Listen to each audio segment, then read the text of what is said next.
Breaking news tonight, the Trojan War is over. Last night, the 10-year war finally came to a somber close. Yes, what seemed to be a gift in the form of a Trojan horse was actually a hollow ruse hiding covert Greek agents. Last night, there were celebrations in the streets. But when the city fell quiet, the Greeks emerged from the horse and sacked the city. What was the cause of such a destructive war? It all started when Paris, the prince of Troy, had to choose the most beautiful goddess out of Hera, Athena, and Aphrodite. Each promising him amazing riches and power, but it was Aphrodite's promise of the most beautiful woman alive that had stolen young Paris' heart. However, she was already married. Nevertheless, that night he stole away with her. This sparked a decade-long war. For the past 10 years, it appeared to be a stalemate, until last night. This morning it was reported that Poseidon, the god of the sea, abandoned the shoals of his lively kingdom Nereides and rose from the deep to gaze upon the bonfire that was once his patron city of Troy. But he won't be happy with the Greeks. It appears that even with his help, the Trojans couldn't turn the tide of the war last night. What's worse is that they have desecrated the temples. Let's see if we can go to the field with Rebecca and get some footage on the scene at Troy. Thanks, Kate. As you can see from where I'm standing right here, I'm surrounded by nothing but ash. There's so much destruction everywhere. It was here on these steps to the temple of Zeus that they slit Priam's throat. And when Cassandra tried to take refuge in the house of Athena, she was dragged out by her hair. Many say that this act of sacrilege will anger the gods, and that would provide an explanation for the weather here. As you can see, there appears to be a storm brewing off the shore. The gods aren't happy. Back to you, Kate. Yes, thank you, Rebecca. The Greeks have taken everything of value from the ruins and have plundered the city. They will soon take their treasures off with them to deck out their wives and children with the gold and jewels of Troy. But now it's all over. Well, let's go to the field with Ashley to get a closer look at the details of this captivating story, shall we? Their ships are ready, and only wait for the wind. It appears it is not courage, but cunning which triumphs. Troy is no more. Just imagine what it may still look like if it weren't for the spite of the Greeks and their gods. Over there is the poor queen. I can't even imagine what she must be feeling right now. As you can see, she is weeping, grieving for her dead husband and sons. And her proud city is in ruins. Now, all the Trojan men are dead. Now, all that's left are their women. Some to become officers' concubines, others slaves. These wives, the daughters, the mothers, what is to become of them?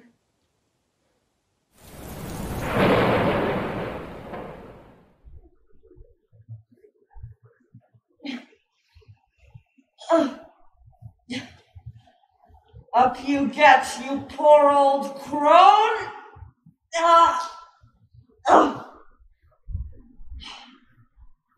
Never mind your broken neck.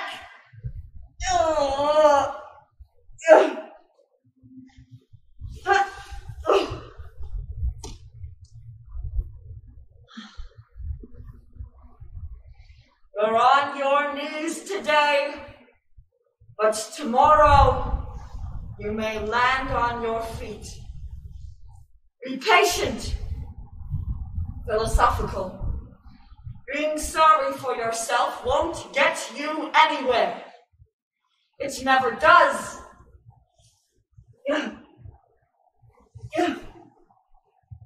It never did.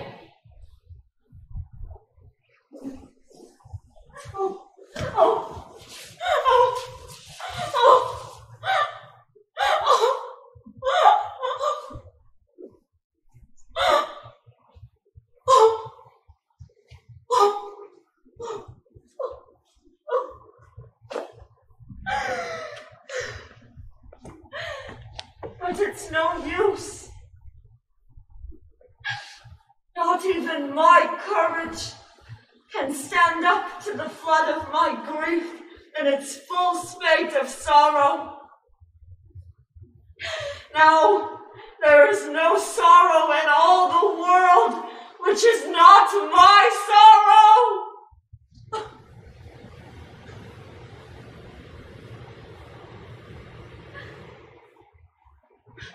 I was a queen. My husband, a king. I bore him fine sons. The Greeks cut them down, one by one.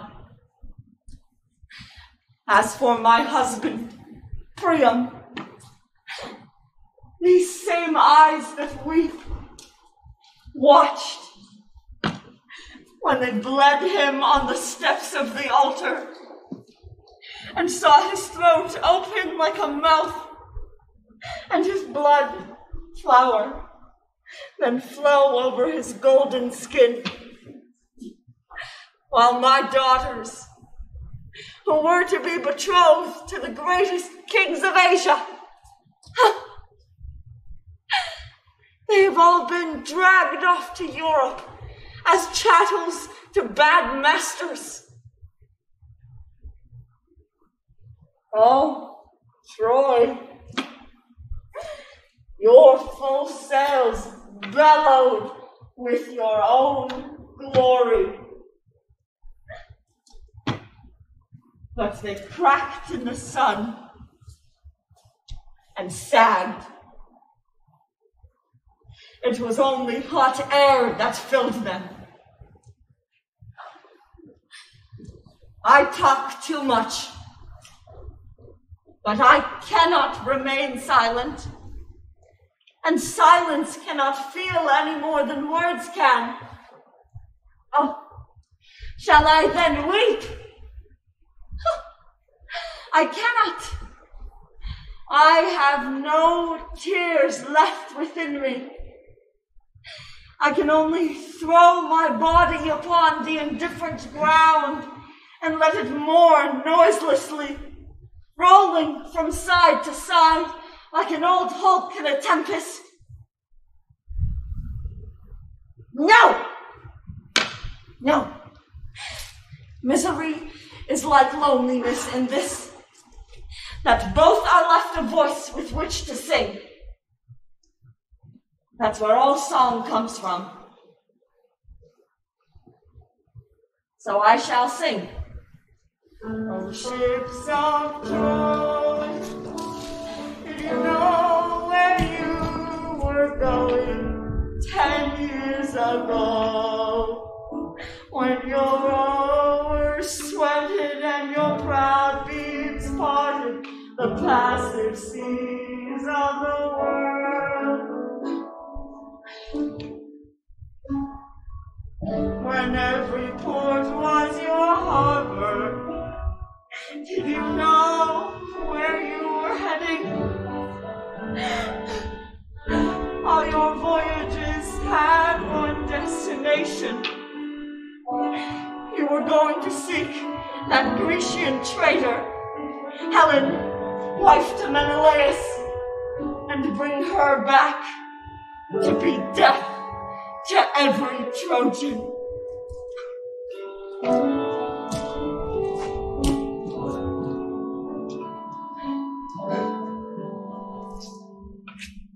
Oh, ships of Troy, from those white decks, iron men once sprung.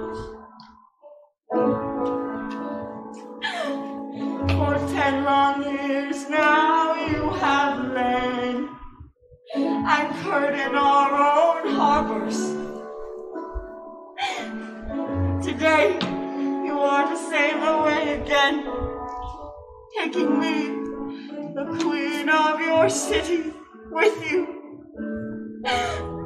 With shaven head and ravaged face, to be a servant at a servant's table. Did you have to do all this for this? Bring a bloodbath on my people. Plunge me and all of these women into mourning, all because you wanted the glory once again of sailing across to Greece to anchor where shame is fathomless. Get up there, you Trojan widows, Trojan virgins, all mated to the dead. Have the guts to look down upon these smoldering ruins for the last time and articulate your grief. Your anguish, Hecuba, has ripped open our tent. Fear feeds at our breasts, claws at our hearts.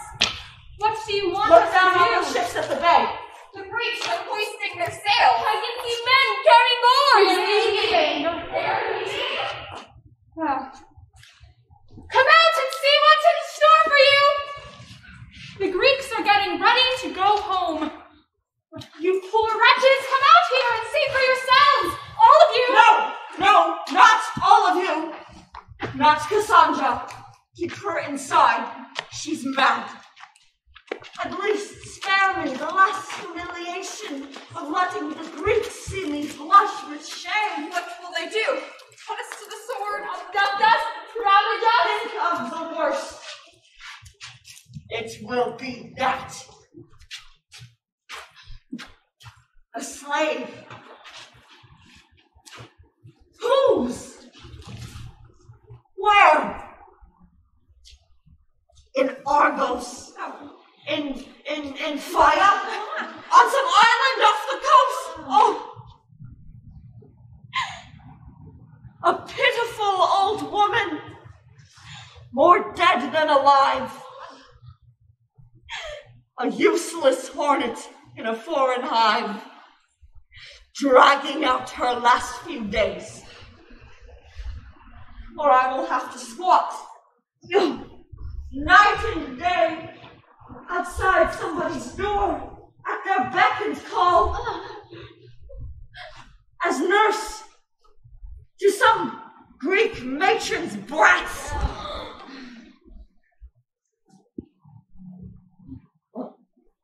Or worse,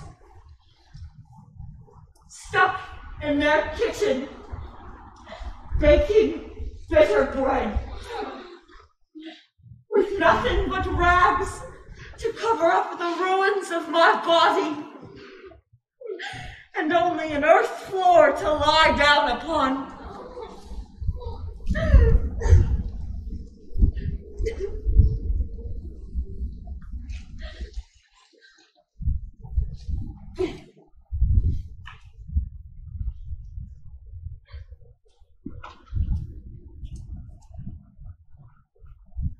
And I was Queen of Troy.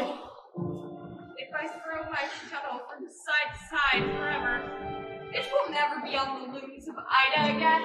Every member of my family is dead! My home burned to the ground! Cooking all these walls with smoke so accurate, I know I am seeing them for the last time! Preserve your strength! Worse misfortunes yet await you! Are there worse than these? Yes! One night some drunken Greek will drive you to filthy bed! The thought of what my body may do makes me loathe each limb of it. But prudent! To live away from here will be to live in hell. I shall probably have to carry their slugs. Maybe I'll be a servant to Natica. On the first I'll play a penny. The foot I'm on along this. They say life is good there. Even for slaves. Anything's better than to be taken to the banks of the Eurotas. There I'd see Helen triumphant and have to obey Menelaus, the butcher of Troy. Someone's coming! Who is it? A Greek! Look how he runs! Oh, he's coming to tell us what they're going to do to us.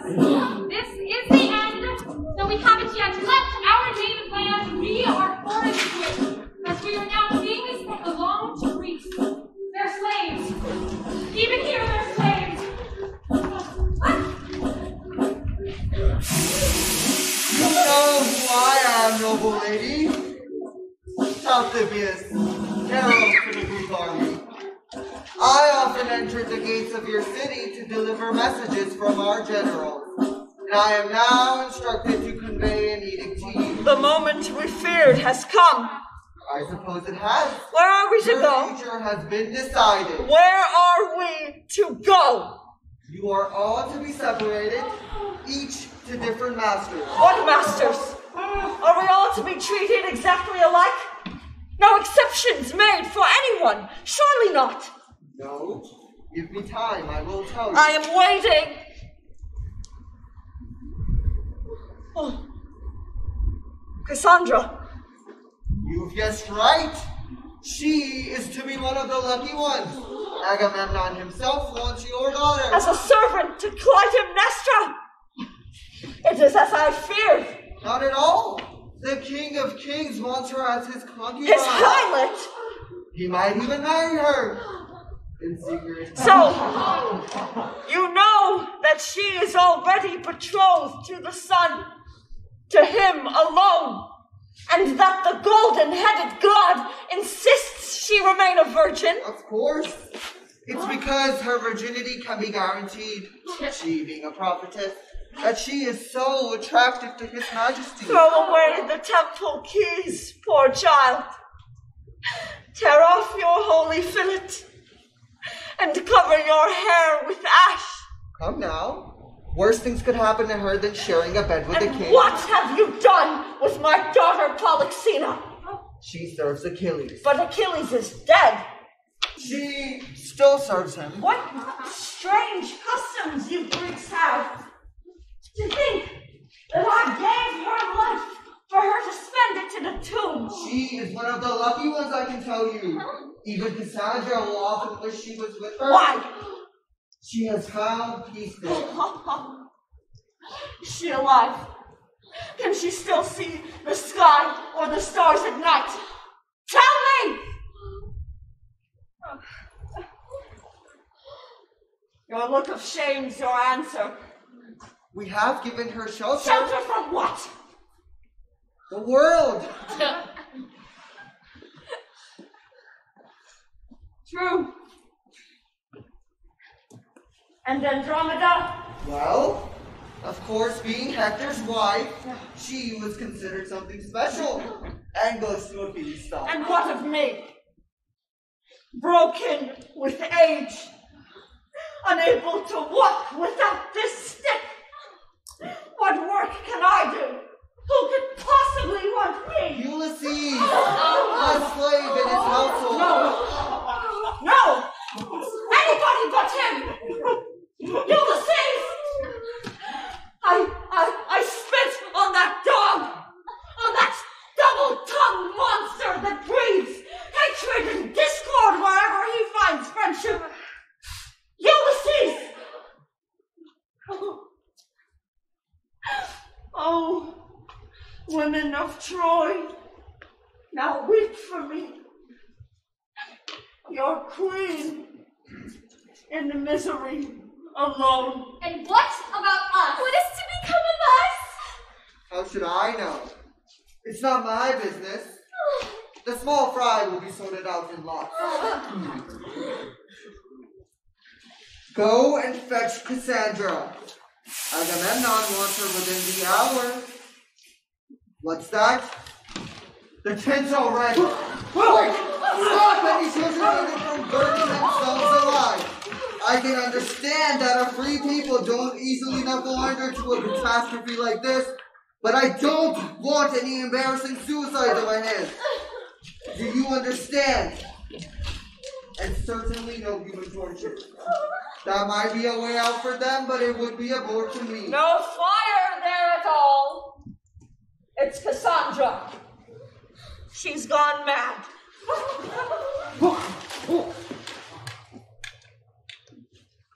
May this flame,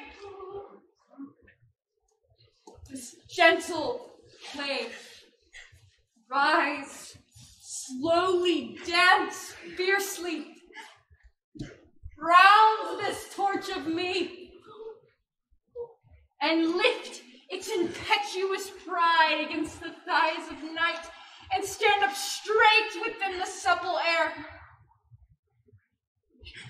May Hymen bless the union that it makes, and grant that I, who was a virgin of the sun, shall its full will quietus make as I lie beside the king. Hold this torch, mother. Lead the cordage. What's wrong? Why are you crying? Because of my father? Because of my brothers? It is too late to grieve for them, for I am to be married. Your tears should be of joy. Of joy! Take it! You refuse. Very well. My own hand shall coaxing carry this flame to Hymen's couch, where a Greek is to take me. For even if the queen of the night set a light to all her stars in the entrails of the hemisphere deboweled, burned in their orbits, I would not have light enough. Darkness would mark my way as I walk towards that bed where I am to be joined to the enemy. So may this flame rise higher and higher till it licks the sky, for this is the day my life has grown to. Now, Phoebus, God that is my God, conduct this choir that is my choir, and you, my mother, dance! Join in this dance for her who was your daughter. Oh, please, mother, to please me. And why are these women of Troy not dressed for a carnival and singing hilariously? Come now all together after me. Oh, whoa, whoa, whoa. Hold her back, your majesty. Hold on to her. She doesn't know what she's doing and might even jump straight into his bed. Give me that torch, child. Do not hold it in upright. Her ecstasies, all despair. History has not made her sane. They think that I'm mad. Listen, mother. I tell you, you should rejoice at this betrothal. And if you see me suddenly timid, I want you to thrust me into Agamemnon's arms and let him carry me off to Argos. For once there, I will turn our marriage bed into his tomb. Helen had 1,000 Greeks killed beneath our walls. But I shall do even worse to them. Cassandra will be their doom. Through me, and because of me, their king, their great king, shall perish. By my sacrifice, their royal house shall fall, and I shall destroy his people as he has destroyed our own. So now is not the time to weep unless tears of joy. So laugh as the wind laughs, let there be a gale of laughter. For I swear my father and my brothers will be revenged. How? By you? By me! Oh, child! You will be a slave, helpless. How can you possibly? With an axe! There! Right in the skull. I'm not saying it'll be I who strikes the blow, but I guarantee this King of Kings will bleed all the same. Oh, how he'll bleed. As for me, they'll cut my throat. A long time later, the son will kill his own mother and flee, dogs at his heels. That will be the end of the house of Atreus. Nobody will ever fear them again. Don't, Cassandra! You are embarrassing us, and you're making your mother feel ashamed. Not in front of the Greeks. We beg you. Don't let our conquerors hear your prophecies. And smile at your destruction. Why should I be silent? I speak only of what the sun has told me.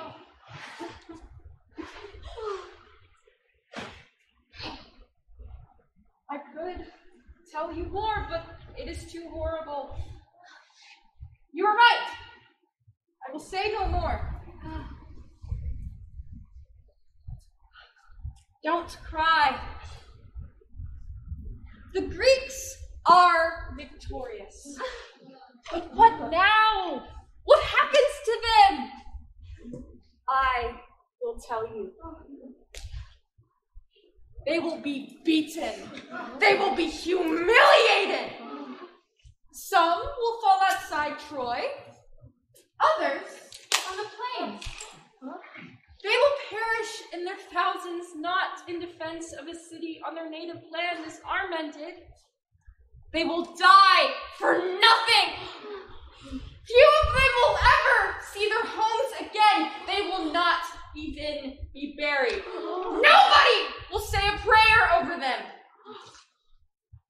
Trojan earth will digest their flesh, and their wives will never find their bones. These wretches are all recruits, a slaughtered but unburied army. The vultures wait, and oblivion awaits them.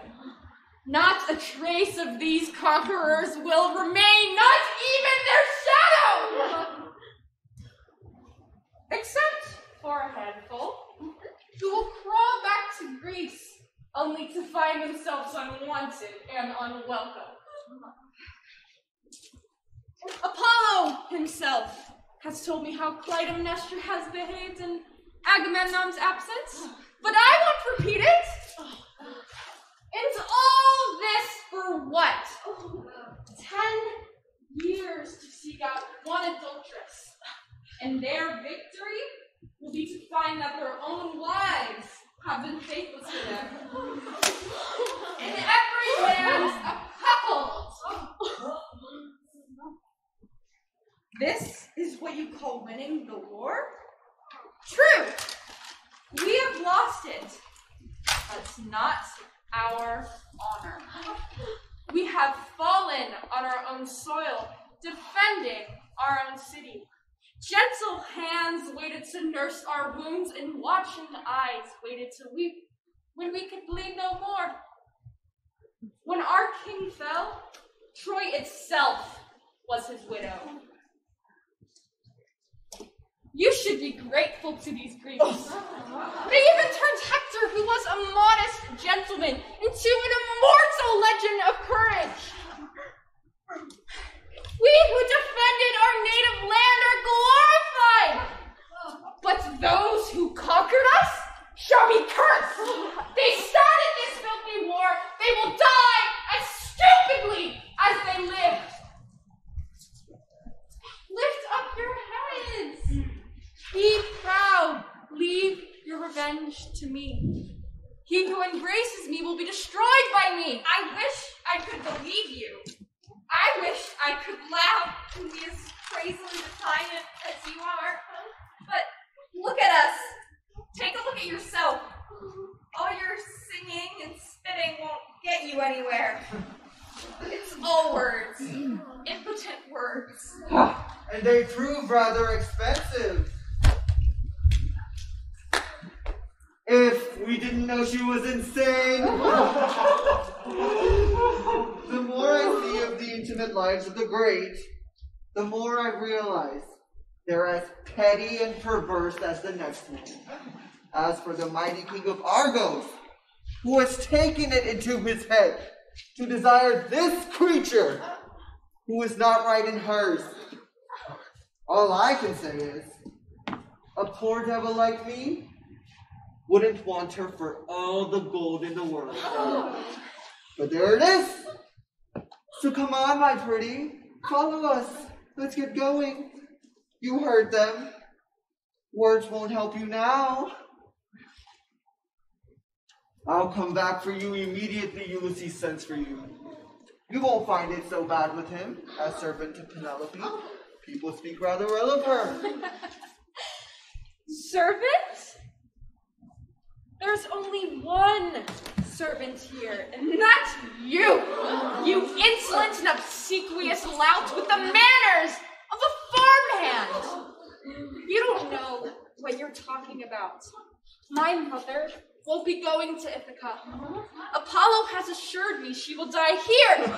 in Troy! Not if I have anything to do with it, she won't.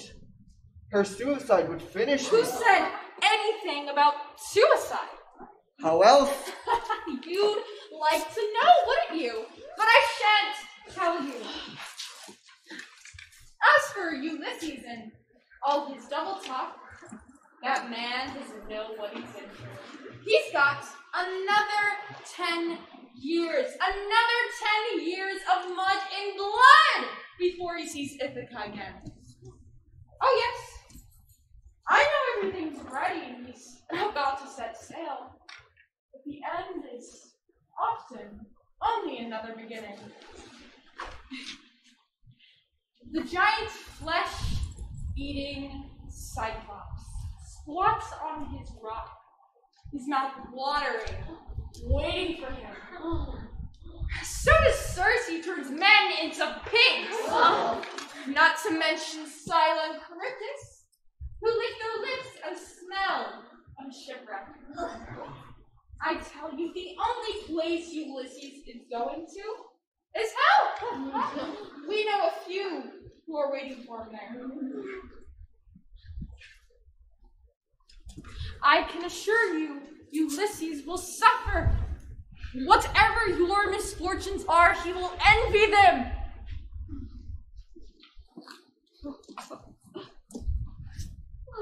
That's it! When he eventually climbs out of Hades and lands on his own island, he finds that it too has been conquered.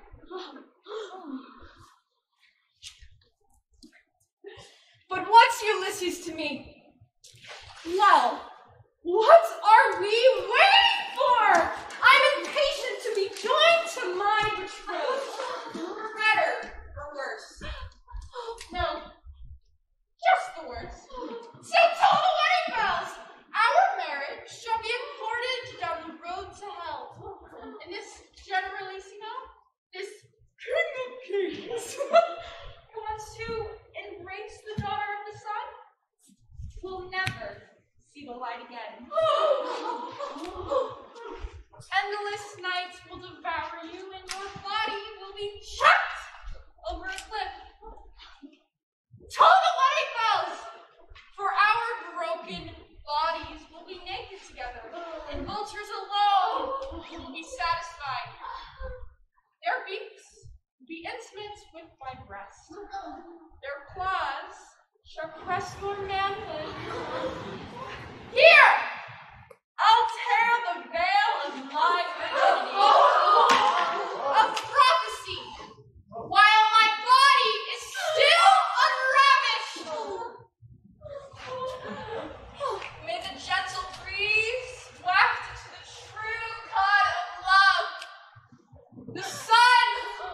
The sun! Now, which is my boat? Where do I embark?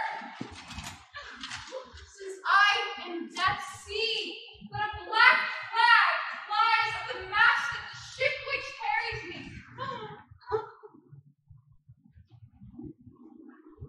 Goodbye, Mother! Be calm. You're going to die soon. Father, I'm coming. I'm going to join you in your grave. I won't keep you waiting. I'm coming to you at the head of a hideous hornet made up of the entire house of Ashby to slay you. Tell the wedding bells! Done! Oh! Quick! Hecaton's collapsed! Don't stand there! Gently, we still are queen! I did not seek your concern. And I do not thank you for it. What I wanted was to embrace the earth, yield myself into its blind unconscious. For you see, we are all blind too. We can do nothing but submit. it. But unhappily, though we are blind, we alone are conscious. Oh, royal lady, pray to the gods! They are allies not to be relied upon. Let us be silent. Silence is something we Then fear. stop complaining. Better think when you were last happy. That was yesterday. It was only yesterday that we were happy. That was the same day Troy fell. In the morning, we saw from the rampart that the beach was deserted. Their fleet had left our bay. There, in the middle of the plain, stood a great wooden horse on wheels. A wooden horse with a golden harness. The people of Troy seeing this idol from the rock of the citadel. Cried out, it is over. The siege is finished. the Greeks are gone. The suffering is at an end. So hoist their wooden idol and drum roll it as an offering to Pallas Athene. Zeus' noble daughter who has forgiven us. Everyone was shouting and singing. Strangers kissed in the streets. Old men asked with all the excitement was about. It's peace! It's peace, we cried! And lifted them off their feet. We tethered ropes around this idol to haul it to Athene's temple. Everyone lent a hand. Some pulling, others pushing. It took all day. Not till dusk was it there. Then our victory sung through the sound of Lydian lutes and leavened the night. It was yesterday. All the houses in the city were dark and empty. Everybody was in the street, dancing, torches, singing. Nobody slept. It was a night of carnival. The carnival of peace. That was how Troy went down. In riotous joy. And that was only yesterday. Nothing is more deceptive than happiness. Joy is a cheat which covers up for the misery stalking behind the grin. At midnight, we were still singing. Then suddenly, the whole city rang with one refrain. It was the cry of death. War was back again. Pallas had forgiven nothing. The Greeks had leapt out of the idol and were slaughtering our men and boys. That's how our night of celebration ended, with the dawn of death. Troy wasn't conquered. The Trojans weren't defeated. They were betrayed by a goddess. It's always a mistake to worship a woman. Your Majesty, someone's coming. It's Andromeda, Hector's wife. There you see an axe in her arms. Where are you taking him? To my master. Misery. Everywhere I look, misery. What are you crying about? It's my law. It's ours. No, mine. You are all my children. Your word. I mourn for all my sons. But I only for one. Hector. I weep for our burning city. I weep for Hector's city. For our royal home. Only for the house where I became a woman. Where I gave birth to Athena. It's burning. It's burnt. Everything's flattened. A shambles of ashes. You are to blame. It was you who gave birth to Paris then. Damned adventure. Didn't the gods themselves foresee his future, order you to smother him? You refused. It is we who are punished for that. For your pride, which you hawked around as a mother's love. It was this precious infant of yours which smashed Troy like a toy. And now, Pallas alone can laugh at the heap of corpses piled at the foot of her statue. While these vultures encircle us, and we stand here as slaves. If Priam could cry out from hell, he would shout, "You lie! You If lie!" Hector could come back, he would save me. True, he would revenge me.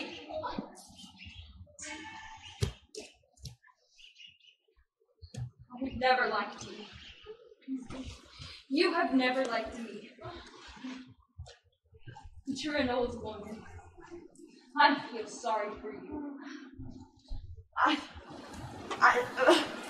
Polyxena is dead. Dead.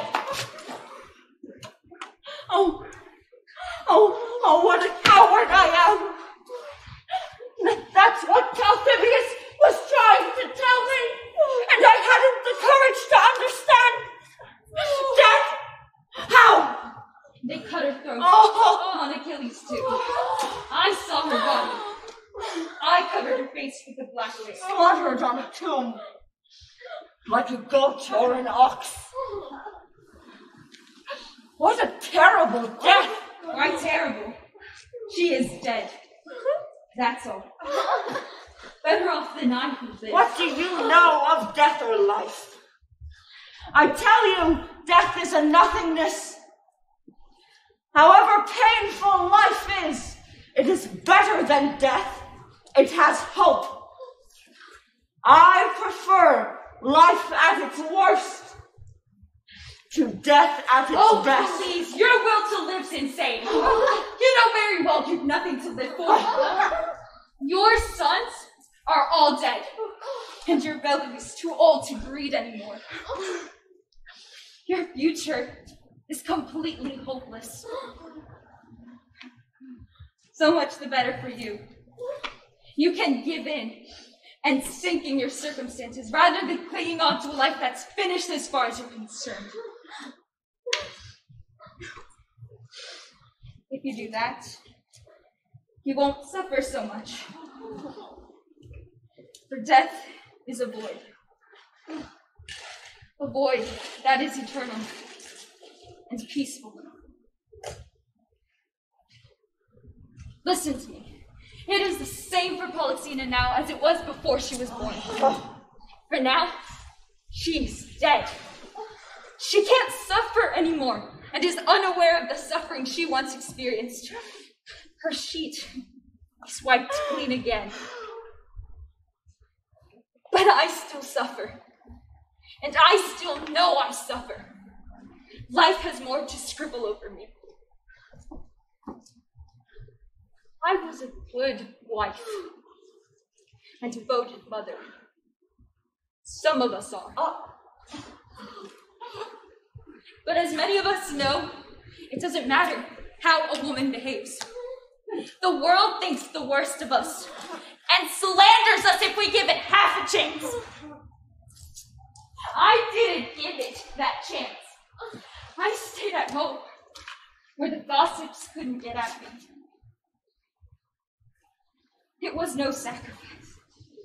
I was happy, devoting myself wholly to Hector.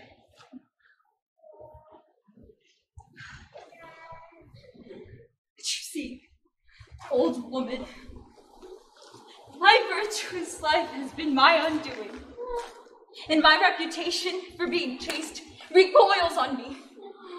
For it is that which now makes Neoptolemus, the son of the man who murdered my husband, demands me for his bed.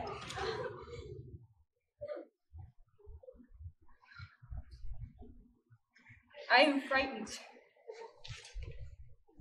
I am frightened, and it is myself I fear. For I do not want my memory of Hector to be erased. But I'm a woman, and a woman is only a woman. They say it takes just one night of pleasure to master her. A woman is only an animal. That is why I am frightened. Hector was the only man I ever knew. I loved his courage, his wisdom, and his gentleness. Touch of his hands to my body. In the thought that this same body may groan for joy when some other man lies upon it makes me want to tear it limb from limb. Polixena was lucky. She was murdered still a virgin. Liar! You say life is hope? Look at me! I'm still alive. What hope have I? None. I know what life's going to write on. You are a princess, but misfortune levels us. By telling us of your fears, you make me aware of my own. When the seas are rough, sailors sail into it bravely. But when there's a tempest, they haul their canvases the winds drive them where they may. I do that. I yield. And I advise you do the same. Hector, my son, is dead. Your tears won't bring him back. Forget him. Devote the virtues which he so loved to your new husband. You disgusting old slut! To think that Hector's own mother should turn king. You're nothing but a Do what whore. I say for Astyanax's sake. He is the son of my son, and the last of his race. Do it for his sake, so that he or his son's son will one day refound this city and avenge us. What now? Don't hate me. Why not? I am only a messenger. It is my distasteful duty to tell you what my master says. Come to the point. Don't be afraid to speak. Your son.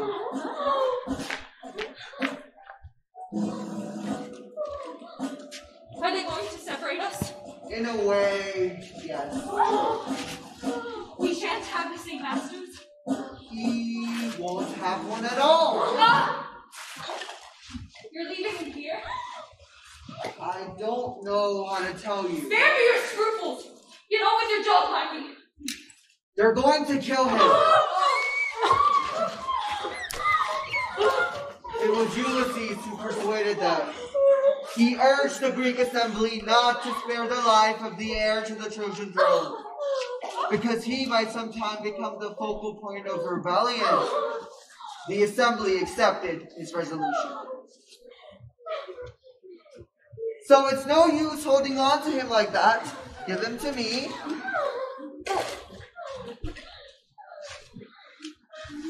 Come on now. Hand him over. There's nothing else you can do. Neither your city nor your husband can protect you now. Neither exist anymore.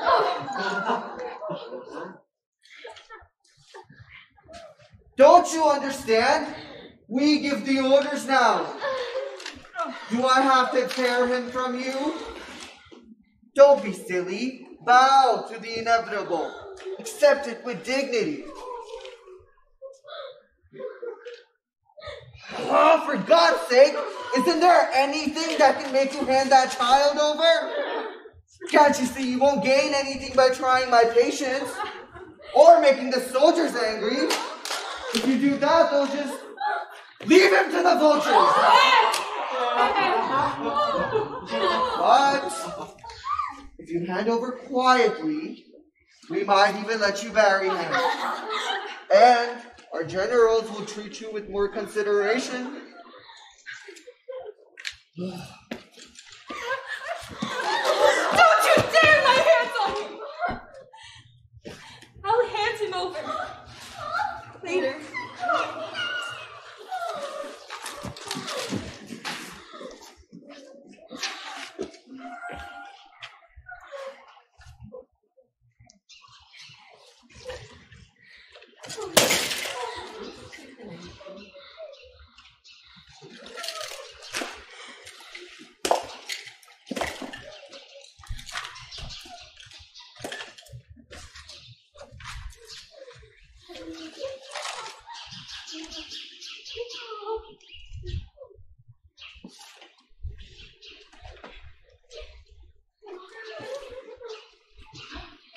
Here you are.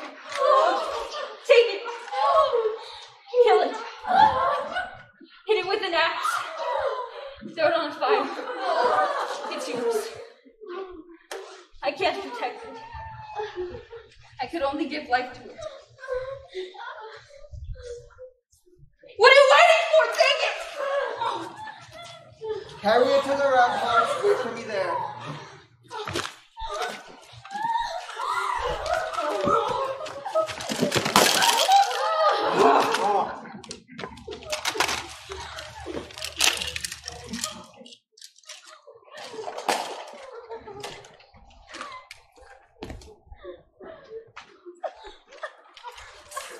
all very distasteful. I feel quite sick. That's the worst of war. Those who give the order seldom see the mess it makes. When you hold a child by the feet and bash its head against That child was my son's son. There goes our future. Mine. Yours. What a blessing blindness would be! Once again, The gentle God illumines a burned out city. this is the second time in our history the brazen dawn has revealed a tangle of limbs in our gutters. Spewing over a street. This is the second time! The Greeks have liberated us. The first time it was many years ago. They invaded us from Salamis. They told us then that they were bringing Greek culture and European enlightenment to the backward people of Asia. Our city burned with progress. Our young men had their limbs amputated by philosophy. The Greeks always envied our harvest. Their soil was eroded. Ours still fertile. That was all there was to it. Many years ago. At that time, though they sacked our city, they did not lay waste to the countryside. They went away, Leaving us with the strength to rebuild. our gods are merciful then. But now, they've abandoned us! We lift our hands to heaven and cry, save us! Save us!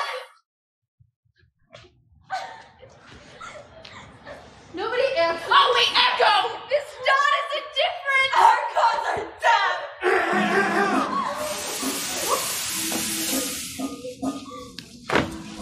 What a glorious morning!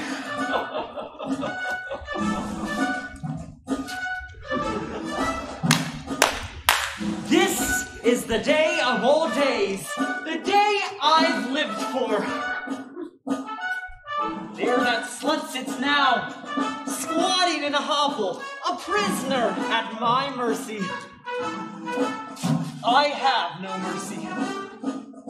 Now is the moment I've lived for, where I have caught up with her again, and I can make her suffer as she made me suffer. You will have guessed that I am King Menelaus, well known for his misfortunes. Some people at home criticize me. They say I started this terrible war merely because of a woman. But that's not fair. It was because of a man. And that man was Paris. The shit whom I took into my palace and who ran off with my wife. That is why this war's been fought. And I am grateful that the gods have punished Paris for his folly. Neither he nor his city exists anymore. And now, it's this woman's turn. This woman whose name sticks in my throat, whose name I have never spoken for years. 10 years. I have two alternatives.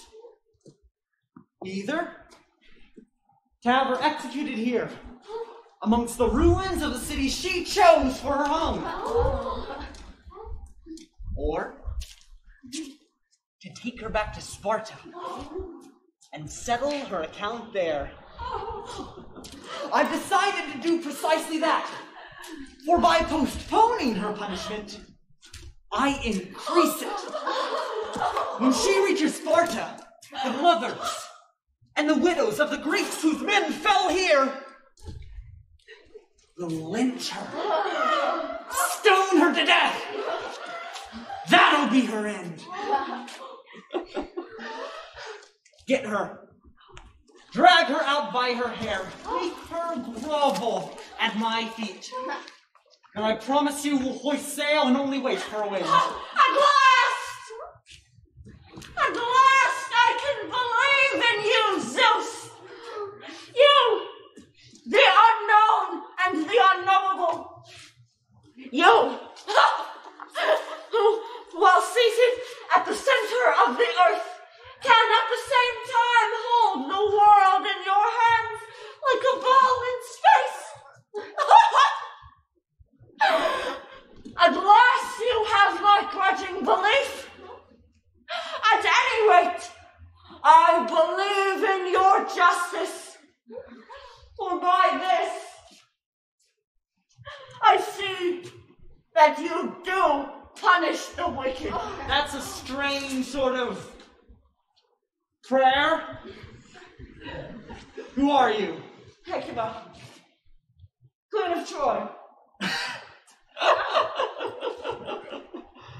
I didn't recognize you. Are you really going to punish heaven? I gather from your prayer you'd like to see her put to death. Of course. So would I. So would I. Do it. But when you do it, don't look at her. Why not? It's 10 years since I saw her. I want to see what those years have done to her. Nothing. You should know that. Women like her keep their beauty because life doesn't touch them. They're indifferent to the misery they cause. They age late, and then suddenly, her eyes are still beautiful, though death looks out of them. Her skin is still smooth. For her lips, men will still slaughter each other, and cities burn. Go now, but don't look at her. You think your love for her is dead. She will rekindle it, and you will be in her clutches again. Nonsense! Oh.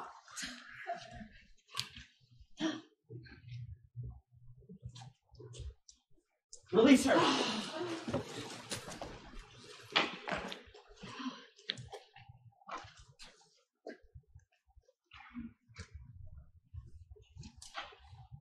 You need not have used force to have me brought to you. No. The instant I saw you, I wanted to run to you. For though you hate me, I still love you. I have wanted you. I have waited for you. Let me ask you one question. I will never ask another.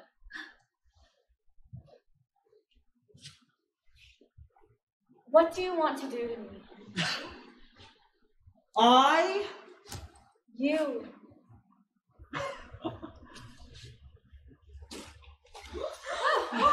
To kill you! If you, my love, want my death, then I, my love, desire my own death, too.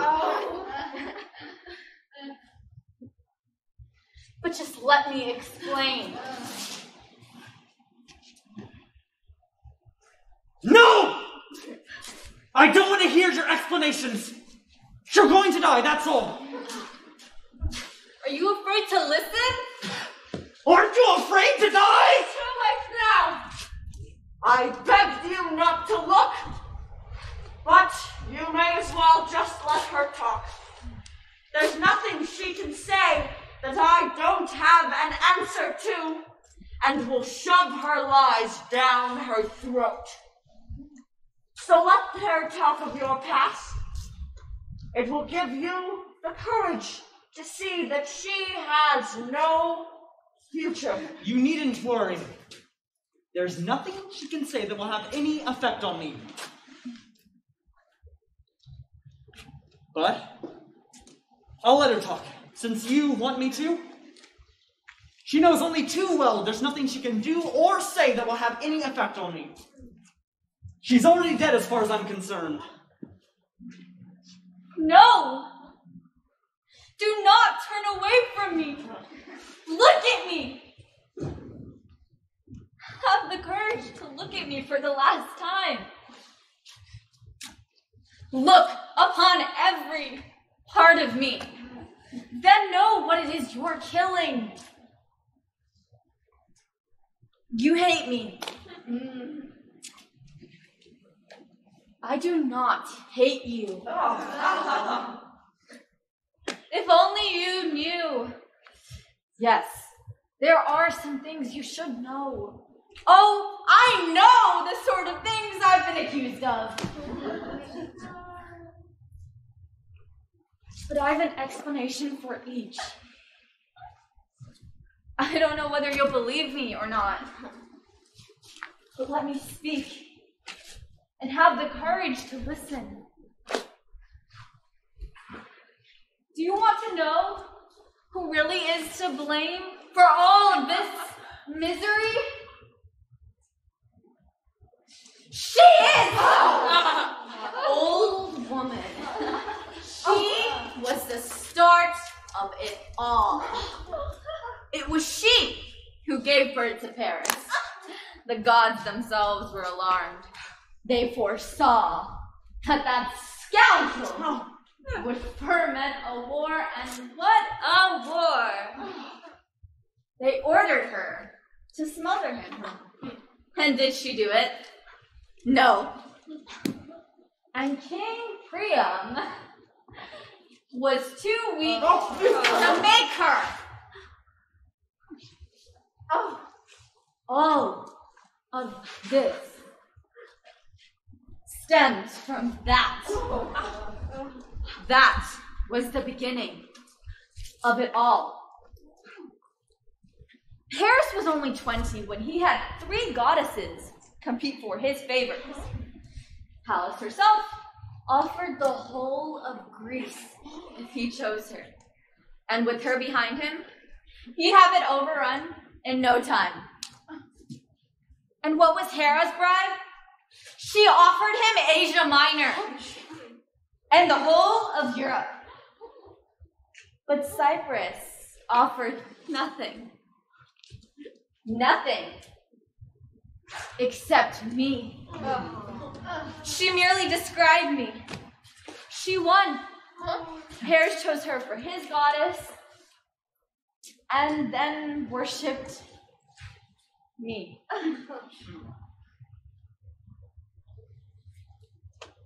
You were lucky then.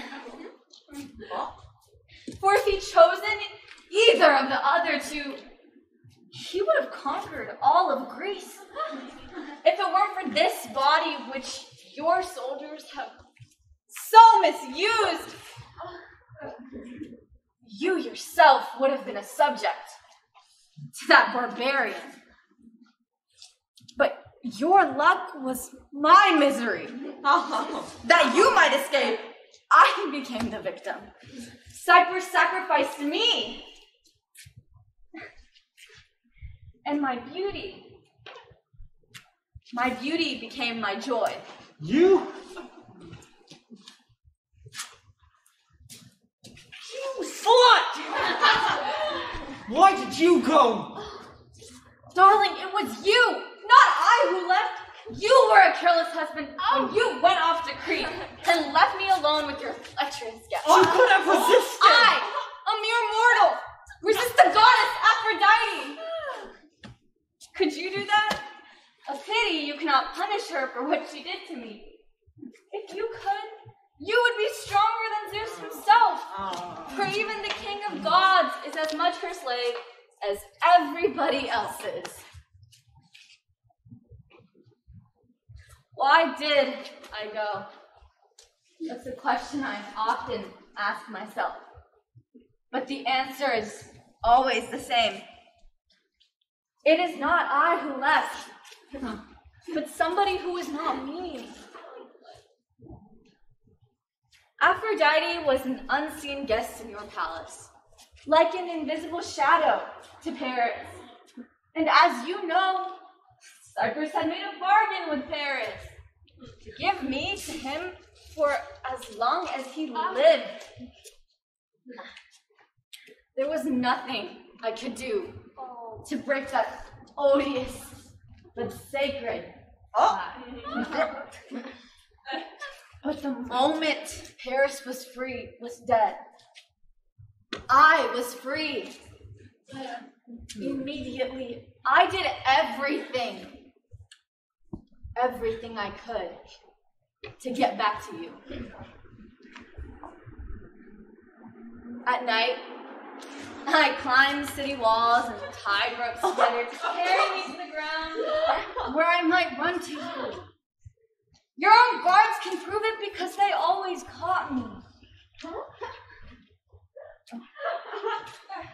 That's all I have to say. That's my story.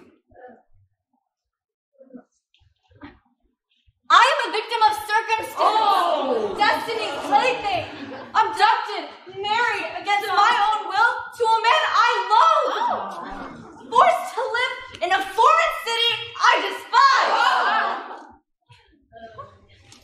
All this I endured to save my country. My own chastity was my contribution, and there is nothing more precious to a woman than that.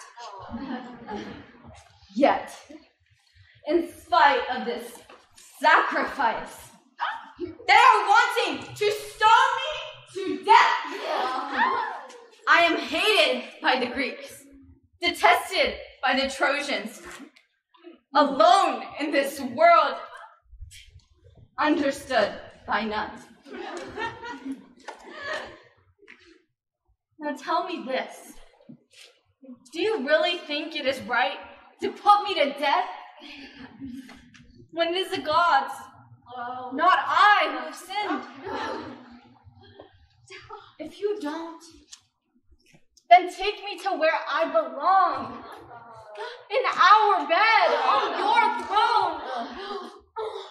To do less would be an insult to the gods, who for all their mistakes do not bear injustice. I am beginning to doubt it. Don't let her get away with it, Your Majesty. This woman is dangerous. Puncture her eloquence with a few facts. Very ingenuous. You expect us to believe that the three goddesses are as vain as you?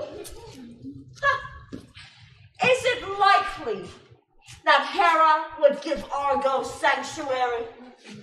That Athene would ever deliver Athens to the Trojans? They were merely teasing Paris by suggesting the three goddesses as vain. You do not diminish your own viciousness. As for all this about Aphrodite, you make me laugh. If I could laugh. No, I must say, I liked your bit about Aphrodite entering the palace as a shadow to my son. Tell me, why would she do that when she can control us like marionettes from the comfort and security of heaven? Huh? Hey! If King Menelaus wants to know the truth, all he has to do is remember how handsome my son Paris was. Immediately, this woman saw him, she wanted him. That's all there is to it. I'm tired of hearing people blame Aphrodite for lusts which are all their own. Paris was very good looking. He stayed with you. He was a prince of Asia.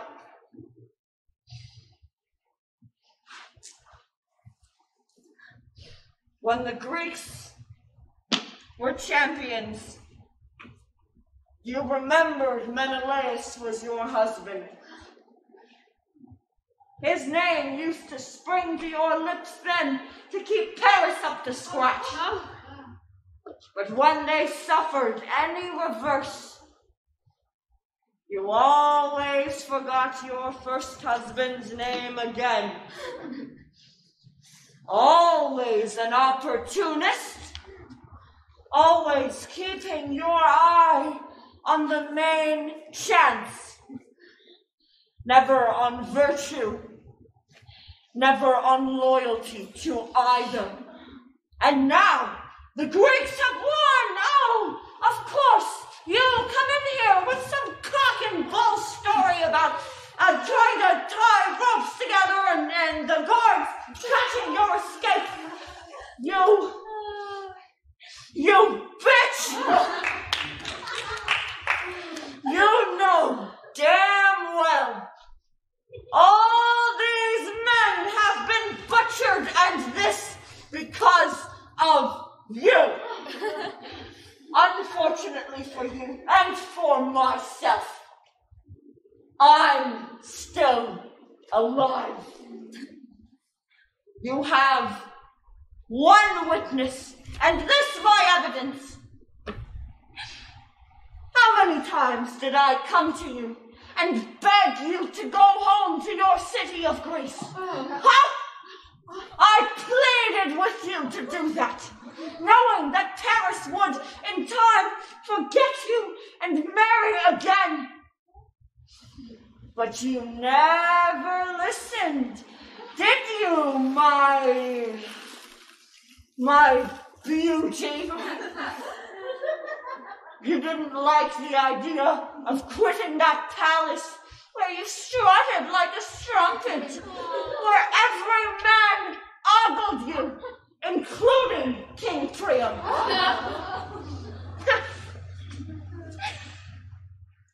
Just look at yourself now, decked out in Trojan jewels, your vatted face thick with makeup, the lot. And the man you're trying to seduce now is your own husband. You should be throwing yourself at his feet, wearing rags, your weight cropped. Menelaus, be firm. There'll be no peace to Greece till she is done away with. Give the order. Make an example of her. Your ancestors will curse you if you hesitate. Your country will reproach you if you're weak. Be strong. No, punish her. That is my intention. I'm convinced she left Sparta of her own free will. All this talk of Aphrodite is entirely irrelevant. You dishonored me. You shall die. The army will stone you. You're lucky. You won't suffer very long. We endured 10 years. You are my husband. You are my king. I implore you to forgive me. I have done nothing. No, that's not true. My darling, I know I have hurt you. But blame the gods for that, not me. Forgive me. Take me back. Please speak now. Not for my sake or Troy's sake, but for my enemies, the Greeks. Do not betray your soldiers who have died. Do not betray their children. Be quiet, old woman. That creature doesn't mean anything to me. Take her aboard my ship. But only a minute ago you were going to have her killed immediately. I was angry then. Oh. I've now realized my original decision was correct. It's better she should die in Greece. Perhaps it is. But don't let her go on your boat. Why not? Because when a man has loved as you have loved, his love does not die, even when it seems to be dead. That's true. But she whom I loved is no more. I never loved that. Or if I did, it was not me. But I'll take your advice, old woman. Maybe it's just wise. You can go on some other ship. And when she reaches Greece, the wretch will die as wretchedly as she deserves. I'll make an example of her. It's not easy to make women chaste. But where inclination fails, I'll make terror teach them.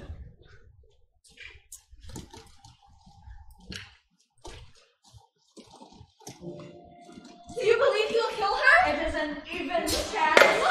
Look at that coward! What a liar he is! Where she goes now? Right onto his own ship, and he's trailing behind her! Now the game's up to bring him to heel and reign unpunished over Sparta! Nothing pays off like crime! And I thought you were just Zeus! I must be going mad! Nothing will now ever assuage the bitterness our dead must feel, as they, in their invisible battalions, crowd the beach to watch that brazen hussy step aboard that ship, knowing they died for nothing. Absolutely nothing! Helen will see Sparta again! There she will reign! Nothing pays off like crime! Zeus has deprived us of everything! Our temples, our incense altars, our city, our fertile fields, our harbor! And she'll leave us with nothing!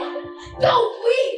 We're innocent! Well, you will know Helen to show her heels with Menelaus and reign over Sparta again as if nothing had happened! Nothing pays off like crime! The men who we love fathered our children will haunt me black and stone with all the anguish of the unburied dead!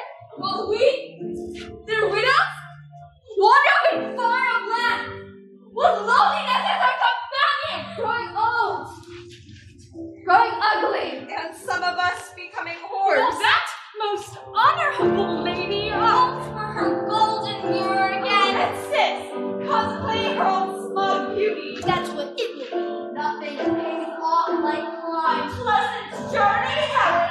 May you drop dead on it. If there's a God anywhere amongst all these gods, may he grasp all his lightning like a dagger and strike that ship with it. May it catch fire. Sink. And you, Menelaus, you impotent old cuckold, may you drown too. I'd like the sea to swallow you both whole, then spill your swollen bodies on some beach where your compatriots could contemplate your beauty, skin mottled and putrid, flesh slipping from the bone. Then they will see if crime pays off so well. Look! There's the little corpse of the sea that dropped him like a stone from a high tower. Hecuba, all our ships have now put to sea except one. It waits for you and the rest of the booty. Achilles' son has had to leave in a hurry. War has started again in this country. A usurper seized his father's kingdom. 10 years of it here, then it starts up somewhere else again. Always war somewhere. Did his father lose his throne? Don't expect me to be sympathetic. And Andromeda? He took her with him. Before she left, she went and knelt by Hector's tomb. I found it moving. Very moving. Neoptolemus was compassionate enough to allow a sepulchre to be built. And look at this. His shield. Hector's shield. By custom, of course, it belongs to the son of his conqueror. But in this instance, he's waived that right. So we won't be taking the to hang in the palace of fire. We thought that it might distress Andromeda to see this relic of Hector's hanging on the walls of her new bridal chamber. And we didn't want to upset her. That would have been cruel. And we, Europeans, are both civilized and sensitive. So you needed father to try to find planks to make a coffin for his Tianax. Here it is. He can rest in his father's shield. My instructions are to hand over the body to you, since his mother already left. Here it is. Take it.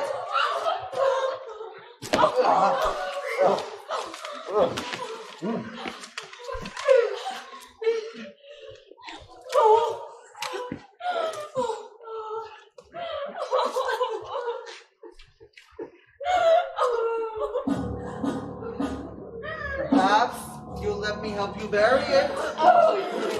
As you can see, I have already cleaned it up.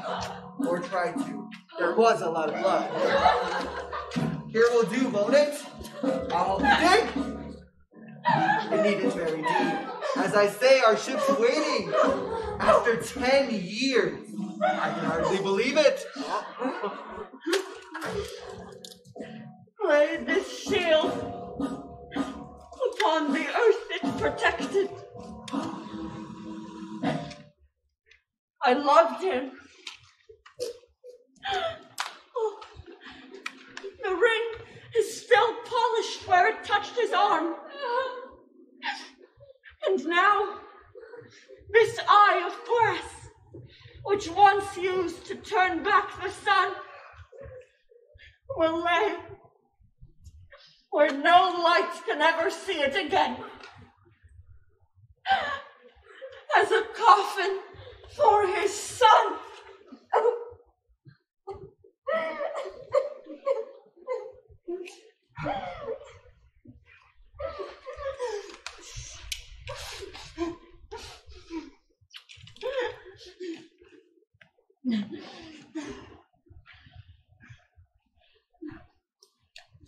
Bloody grace! Drunk with power, yet frightened of a child. With Hector dead, our army slaughtered, and our city a cinder. You were still frightened of a child. If you so feared him, you will soon fear one another. Civil war will do to you what you have done to us.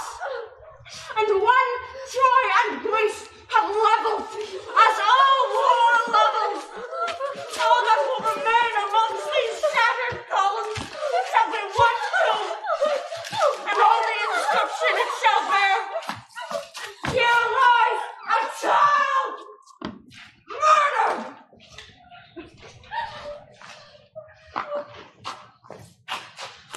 Because he frightened Greece.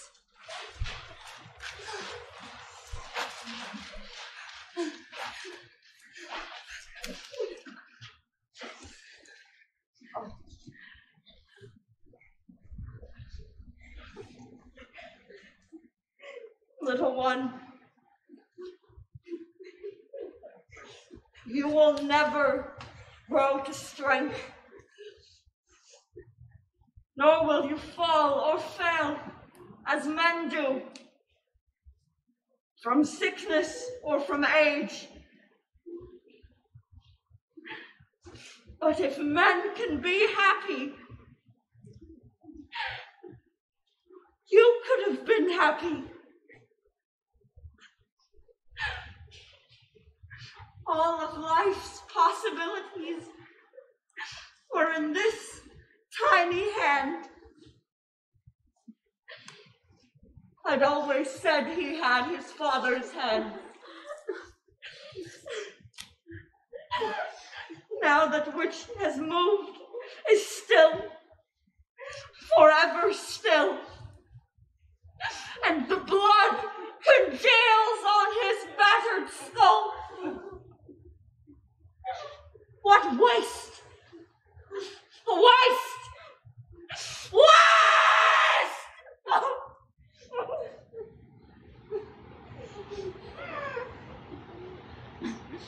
Go find something with which we can wrap his body.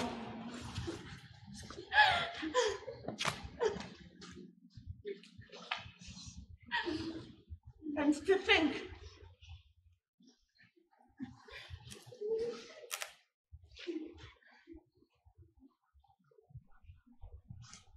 I used to believe in happiness.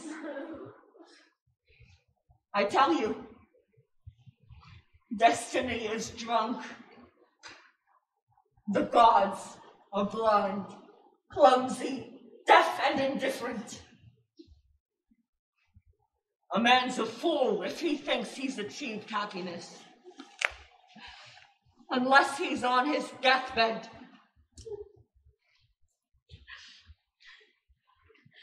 Now, I'll bind these wounds, which will never heal.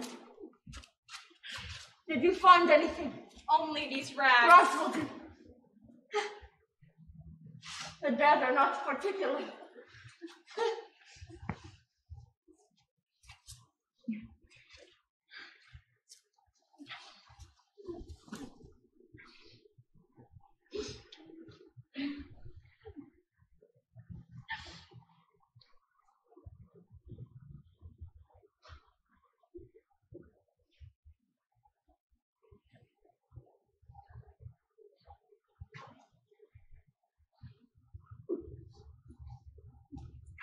You filthy gods! You always hated me. And of all the cities in the world, Troy was the one city you detested. Why? Didn't we mumble our prayers enough? Make ritual and habitual sacrifices, and all for what? Today, we die in hell. While you smirk at us from heaven, keep your heaven! Go on licking your lips over human misery! But I tell you, this time, you omniscient immortals have made one small mistake. You should have wiped us with an earthquake if you wanted us out of the way. But as it is, we held out to the whole of Greece for 10 years. And then we were only beaten by a cheap trick. We die, but we do not die. 3,000 years from now, our courage will still be talked about. It was something real, like your injustice. You have condemned me. Now I will condemn you. Soon, all of you immortals will be as dead as we are. Go on then. Have you run out of thunderbolts?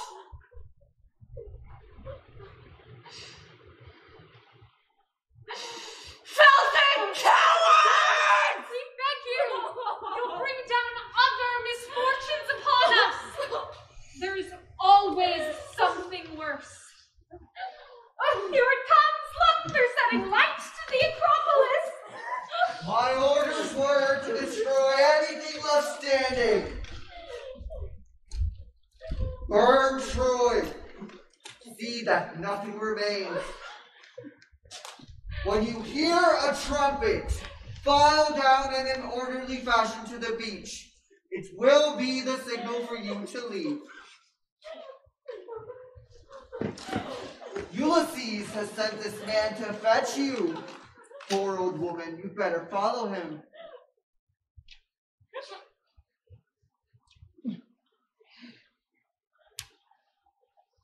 Now is the mountain of my misfortune capped,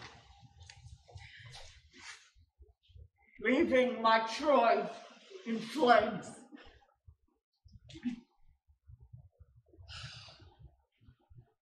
I salute those flames. The greatest city the world has ever seen. To be populated by rodents, decorated by brambles.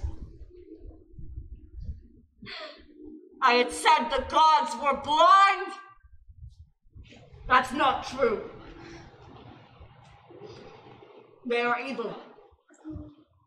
It's a waste of time asking them for help.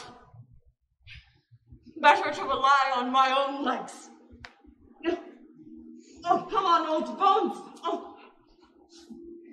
Don't let me down. Where is she off to? Stop her. She must have gone out of her mind. Oh, the pity of it. Poor Troy.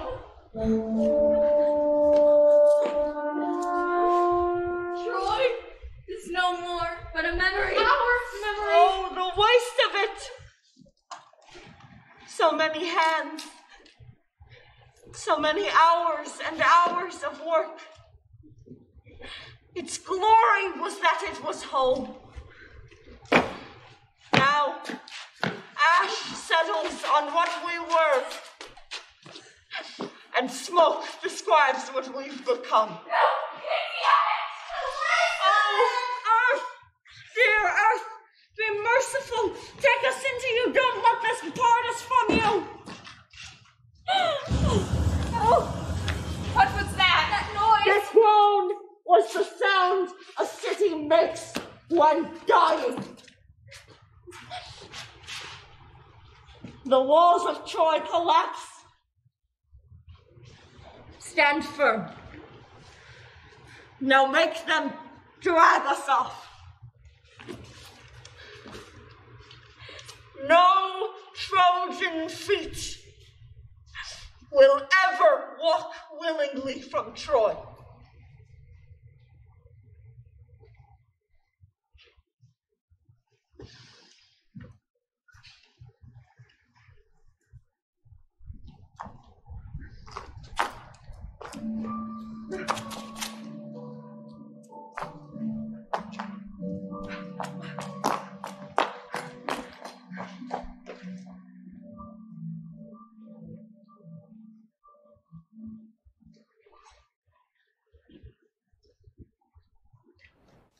This just in.